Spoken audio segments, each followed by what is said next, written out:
Welcome to Transforming the Toddler Years, a Core 4 parenting podcast blending soul and science-based strategies to empower pandemic moms like you, raising kindergarten-ready kids.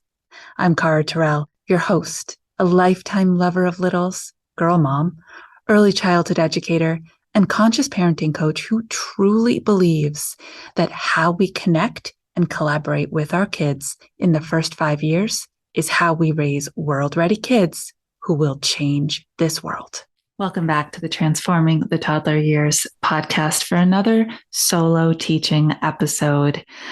This week, I want to start by shouting out one of my amazing listeners, and this could be you.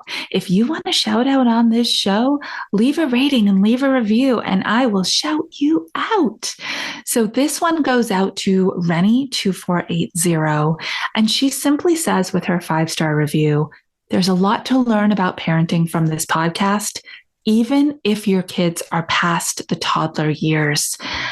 And I'm shouting this one out today for a couple of reasons. Thankful, so grateful for my listeners always. And please continue to tell your friends and share the show. But secondly, this is important. The name of the show is Transforming the Toddler Years. And so it makes sense that you would only think to listen if you had a toddler. But ultimately, the collaborative parenting methodology that I teach is really the psychology of human connection applied to the parent-toddler relationship. But the psychology of human connection and the intentionality of human communication applies to everybody of every age in every relationship. So thank you, Rennie, for pointing this out, that you will learn something, whether it's about how you've been interacting with your child or how you've been interacting with your partner, your boss, your coworker, or let's get really deep here for a minute, yourself. You will walk away with a nugget that you can then apply to making an up level in the personal relationships in your whole life. So today I want to talk about patience and compassion. So recently I was on a road trip and I learn a lot when I'm traveling. People watching, people listening, people observing. I'm very good about it. Like, I don't make people feel uncomfortable, but I really want to know what's happening in our culture and in our society right now. So I'm out there and I'm just collecting all this data. And one of the things that we know to be true about our current society, especially here in the United States, I can't speak for the rest of the world, but to my global listeners, let me know if this is right on, is that there is a shortage of staff kind of everywhere you go. Worker shortages are everywhere. And restaurants are still the most hardest hit by this post-COVID, current COVID phenomenon.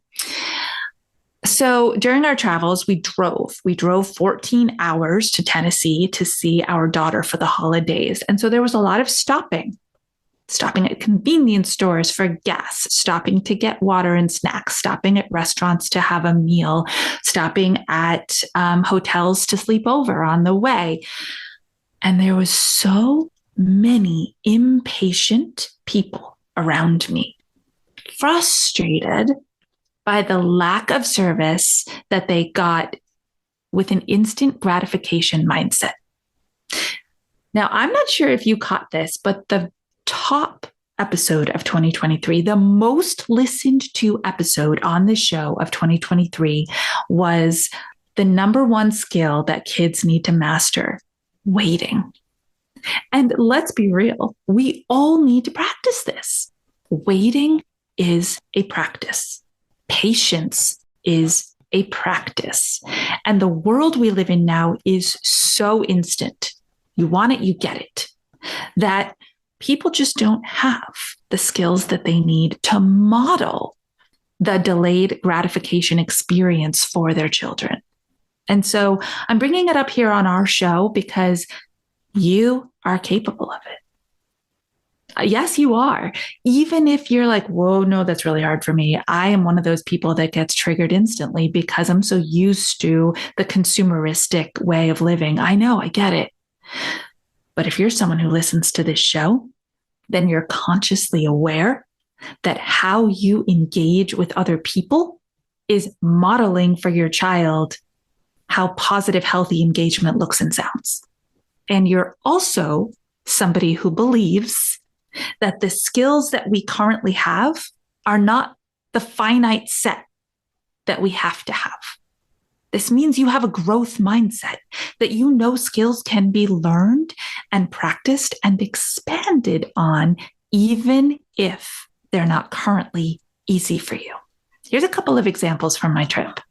So we were having breakfast at a Holiday Inn Express the day after staying, and they had run out of the hot food for the moment because they had just a big rush of people come through.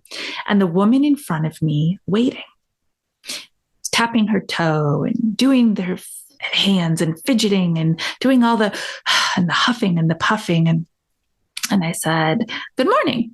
And try to be friendly, right? Strike up a conversation. And she said, "I cannot believe they don't have any more hot food. That's part of the deal here, right? That it comes with a hot breakfast." And I said, "Yeah, I heard them say that they went through more than they thought. So they're cooking more. It'll be ready in a little while." She was having so much trouble with this. And when I engage with someone who's clearly struggling with a life skill like patience and waiting, I don't make it about them. This is something I want you to take to heart. Don't make it about your kids. Make it about you. Make you the model. And I said, "Yeah, patience is really hard. Waiting is really hard, isn't it?" I say to myself in moments like this is an opportunity for me to practice patience. I am practicing being patient. I said this to her. I made it about me. And you know what she did? She looked at me and she said, "Oh, I'm not a patient person. I was just born that way." And I knew in that moment that this woman had what we call in the psychology of human connection and the psychology of mindset work, a fixed mindset. She believed that it's something you either have or you don't. She did not believe that it was a skill that she could practice and get better at. Now, for another example on my trip, we were at a little diner and it was empty. There's nobody in the seats. So we sat down, we ordered. There was one cook you could see, look at behind the mask a bit, if you will. You could see him cooking, and taking forever. And the immediate thought was, there's nobody here. Why is it taking so long to get breakfast?